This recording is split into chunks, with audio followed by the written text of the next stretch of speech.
Votre nouveau rendez-vous Flux Libre vous est proposé par Audi. Cap sur l'une des courses les plus mythiques du monde, les 24 heures du Mans.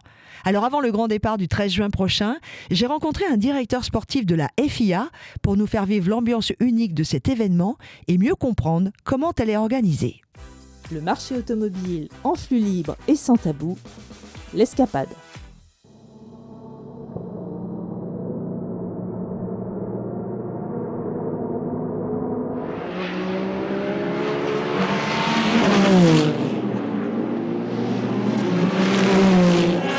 Imaginez, il est 4 heures du matin sur le circuit de la Sarthe. 13 km et demi de bitume qui serpente entre route nationale et secteur permanent.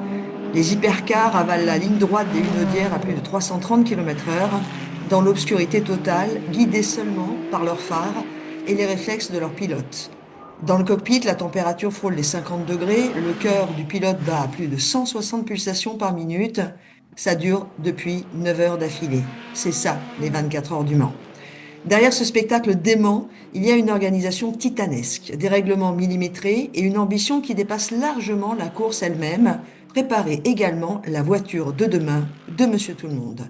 Bonjour Monsieur Dupont. Bonjour Laurence. Vous êtes directeur adjoint du circuit sport à la FIA. Ça veut dire quoi ? Je m'occupe de gérer certains championnats que la FIA organise directement sur le plan sportif, notamment le championnat du monde d'endurance. Pour tous ceux qui ne connaissent peut-être pas très bien la FIA, quelle est sa mission ? La Fédération internationale de l'automobile gère le sport automobile dans sa globalité, ainsi que la mobilité au niveau mondial.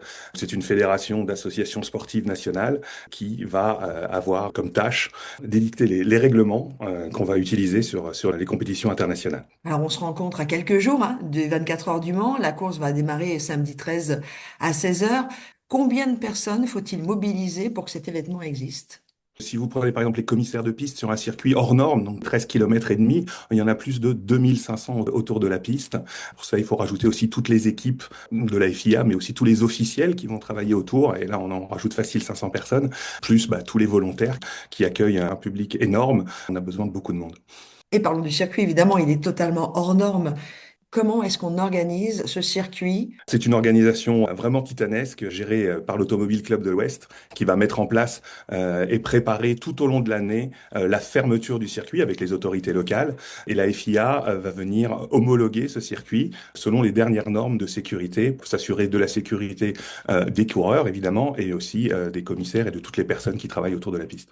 Est-ce qu'il y a eu des années où la FIA a dû faire changer ses normes ? Alors, on fait évoluer les normes de façon constante pour plus de sécurité, de protection. Alors oui, il y a des retours d'expérience où on a pu voir que certaines configurations pouvaient être améliorées d'une année à l'autre, et c'est ce qu'on fait. Et on travaille donc main à main avec les autorités du Mans et l'Automobile Club de l'Ouest. Vous avez un exemple ? On travaille beaucoup sur la protection des commissaires, notamment sur la ligne droite des Hunaudières, où des voitures vont à plus de 320 km/h. On a un exemple concret ? Tout à fait. Les positions des commissaires sont validées, sont homologuées, et on vient rajouter des grillages spécifiques de protection pour les commissaires, de façon à ce qu'ils puissent utiliser leur drapeau en toute sécurité. On va quitter le bord de la route et on va rentrer dans le cockpit, Monsieur Dupont. Qu'est-ce que ça représente physiquement de conduire au Mans ? Et comment on prépare un pilote d'ailleurs pour ça ? Alors les pilotes se préparent beaucoup sur simulateur par rapport aux caractéristiques de la voiture, aux caractéristiques du circuit. Le Mans est un circuit avec beaucoup de haute vitesse. Une préparation physique également, préparation au niveau des muscles du cou, des bras. Ce sont des sportifs de haut niveau. Il faut savoir qu'il y a 3 pilotes par équipage qui vont rouler 24 heures avec des relais qui peuvent aller jusqu'à 2 heures par pilote consécutif, voire même plus dans certains cas. Donc il faut avoir une forme physique très pointue. Pilote, démarrez vos moteurs. Les pilotes subissent des vecteurs force dans le cockpit qui doivent être assez incroyables, non ? Oui, les accélérations latérales sont très importantes, et c'est justement pour ça qu'il faut avoir un bon coup pour pouvoir réussir à garder la tête droite, notamment quand on parle dans les virages d'Indianapolis. Mais c'est sur 24 heures, plus tous les essais. Mon petit doigt m'a dit que vous les suiviez en temps réel dans le cockpit. Ça consiste en quoi ? Depuis la direction de course, on a accès à toutes les informations qui concernent la voiture, la caméra embarquée, savoir exactement leur position GPS, et aussi la position de l'accélérateur, la position de la pédale de frein, même de l'angle volant. On a toutes ces informations via la télémétrie en direct en direction de course qui vont nous permettre, en cas d'infraction, si les pilotes ne respectent pas les demandes de la direction de course.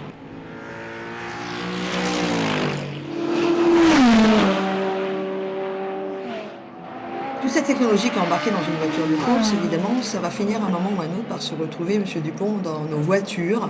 Comment ça se passe? Le fait d'avoir autant de constructeurs présents, aussi bien en catégorie hypercar qu'en catégorie GT, montre qu'il y a vraiment un intérêt pour eux d'être présents en compétition pour montrer leur capacité à avoir des véhicules performants, à avoir des véhicules endurants, notamment par rapport à la technologie hybride et l'hybridation qui joue une part très importante de la performance de la voiture. L'optimisation de cette technologie va forcément se trouver rapportée dans la voiture de tous les jours. Vous avez un exemple à me donner?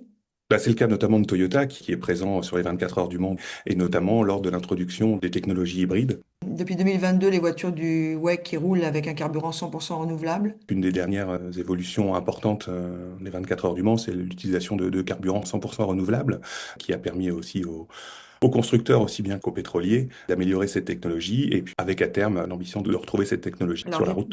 dans les dernières innovations et dernières technologies qui sont utilisées sur le Mans, il y en a une qui est très forte. Alors tout à fait, l'hydrogène est la prochaine technologie qui va être développée grâce à l'endurance et aux 24 heures du Mans. Il y a déjà plusieurs démonstrateurs qui tournent. La FIA travaille pour réglementer et comprendre comment est-ce qu'on va pouvoir utiliser de l'hydrogène en compétition.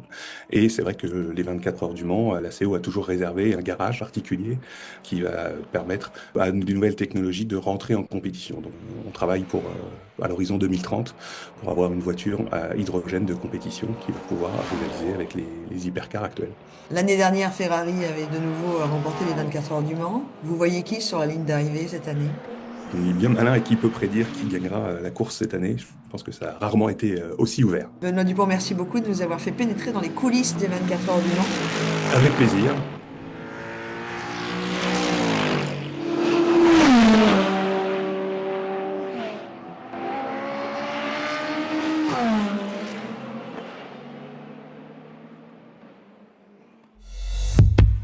Votre rendez-vous flux libre vous a été proposé par Audi.